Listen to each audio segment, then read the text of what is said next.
for myself and my guides, you know, we want to be in the mountains. It's the adventure, it's getting out there and having a real journey and a challenge. I kind of think if something's worth doing, you know, it's worth doing properly. So we want to be out there and actually have a lot of time in the mountains and get to experience both the joys and a few hardships of mountain hunting, and that adds to the whole experience.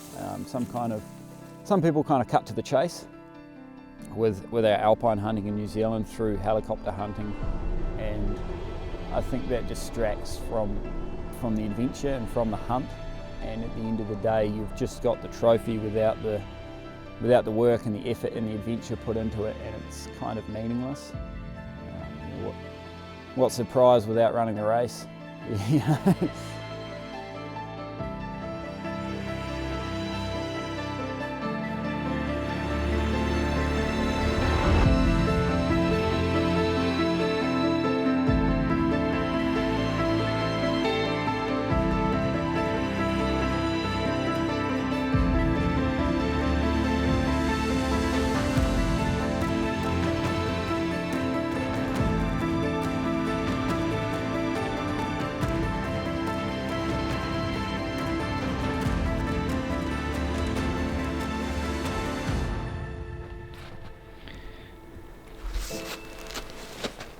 What are you thinking?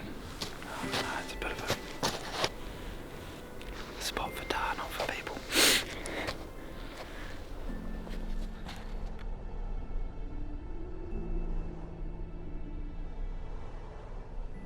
Can you carry that one and put it on the table? I go can. Hold it up here.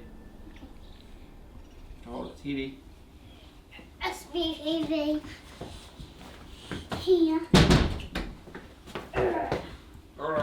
You'll put it up here. Alright. No, you can't hold it. You're just going to do it yourself? Yeah. Alright, I'll help you here. But why are we chopping it? Well, because we have to get the bone out. Bags are packed, Yeah, are you the bone. ready to go? See that?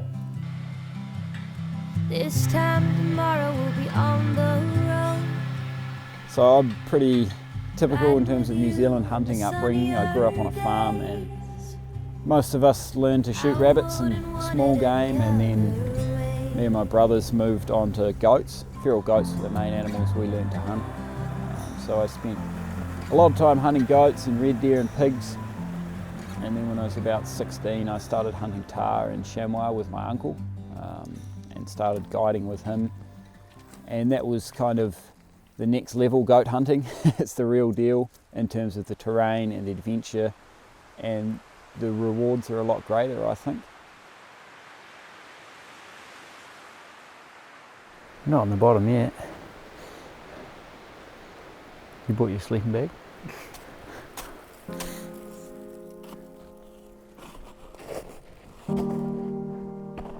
True wilderness trips, you know, whether it's a mountain goat hunt in Canada or a tahr hunt in New Zealand, it's a real test of people's physical and mental ability, and especially the mental aspect of things.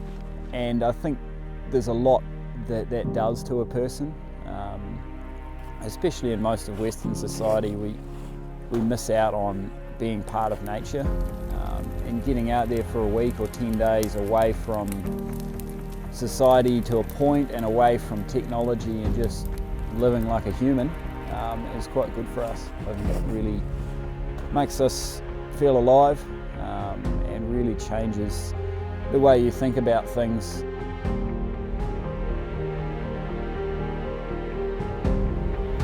I don't know where that bull's going. It's a very big old bull. It's almost slip. He sort of made a mad rush for it, but he's hiding in the trees somewhere.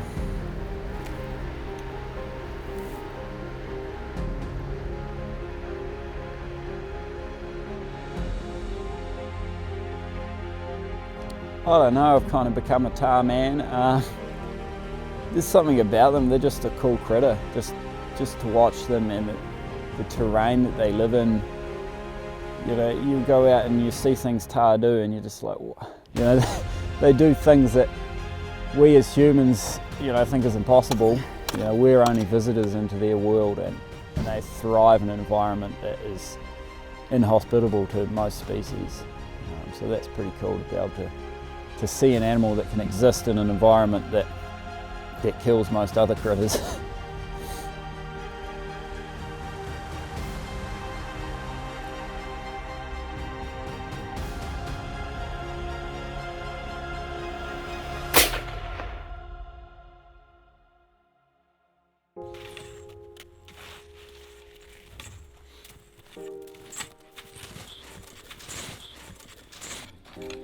I think it's pretty important to try and find a good mature bull. We want to try and have a high male to female ratio with our animals here, especially our tahr, because they live in a reasonably sensitive alpine environment. We don't want to have a huge population of females. We want to try and reduce the female population and then have a good age class to our bulls. What do you think looking at him today in the light? He's grown a year overnight. I think we'll call him 13 years. He's reached about the end of his life anyway. His teeth, he's missing a few teeth. His teeth are pretty worn out, and when we gutted him last night, he's got no fat in him. He's just sort of skin and bones. A bull like this he's had a hard life, and this is kind of the end of it, so it's a good thing we caught him before the winter. The odd one you hear of that's 16, but sort of 13, 14, 15 is about as old as they live. Species like tahr in particular are a very important resource. Like, you've seen tahr in their natural habitat, and the reality is that they're threatened in their homeland, and they've been put under a lot of stress for a number of reasons in their homeland. And we have the largest population of tahr in the world here, and to abuse an animal just because it's not native is wrong, I think. There's every bit of chance that tahr in their natural homeland might become extinct or become severely endangered, and what we have here is a big stronghold to benefit that population in the future. We have seen that with some species around the world, and that's a very valuable asset to have, and I don't think we should be abusing it.